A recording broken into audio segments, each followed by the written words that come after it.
Okay, so I'm Franky and Cleveland in Toastmaster. Good evening! So first I want to ask questions to you. Does anyone love cultural and creative industry? Yes. Yeah, and actually nowadays governments make a great effort to promote this kind of industry. Like, so we can see that more and more cultural and creative markets or art just pop up and mushroom.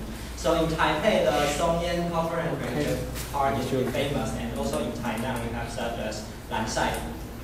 But I feel ashamed. Why? Because before I prepare for my speech, I say I like it. I like this industry, but actually I didn't know what it really is. So first, let's take a look at what is cultural and creative industry. According to Taiwanese government, it is said that using creativity or accumulated culture to make fortune and enhance public aesthetic. And according to UNESCO, cultural industry, sometimes known as creative industry, combine the creation, production, and distribution of goods and services that are cultural in nature and usually protected by intellectual property rights. So we can see that some of the parts of cultural and creative industry is according to personal creativities. Like some artists, they make some beautiful artworks or some things. And also we can find that another, and I think it's more important part, is that we make some products or some things about our culture. So why the government just promote this industry? Not only because they want to boost the economies, but also that they think, well, we enjoy this kind of industry, we have to know more about what our culture is. And also it is a way to preserve our culture. So I just reflect on myself, and I think that when I say I like this industry, and I must have the responsibilities to know more about my culture. So how can I do?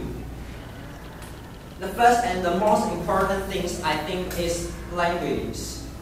Language is the spirit of our culture. So if we want to know more about our culture, we have to know our languages. But there are so many races in Taiwan. So today I just make Taiwanese for example because it is my mother language. And in the past, Taiwanese governments, they regulate and they forbid the people in Taiwan to speak Taiwanese. Therefore, the generations before us, some people may think that Taiwanese is informal, it is lousy, and they think Mandarin is more elegant.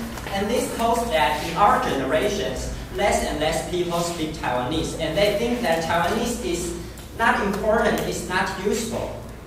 But let me make some examples that Taiwanese are still important. Like when we recite some poems, we can't find the rhymes if we recite it in Mandarin, but we can find the rhyme if we recite it in Taiwanese. In Chinese we call nuisance. Yeah, so why? So, okay, the literature play an important role in the culture. So once no longer can speak Taiwanese, it means that we lost a so important part in our cultures. And beside the importance, actually the Taiwanese is also interesting. Like it has some specific words that can describe something which is difficult to describe in Mandarin.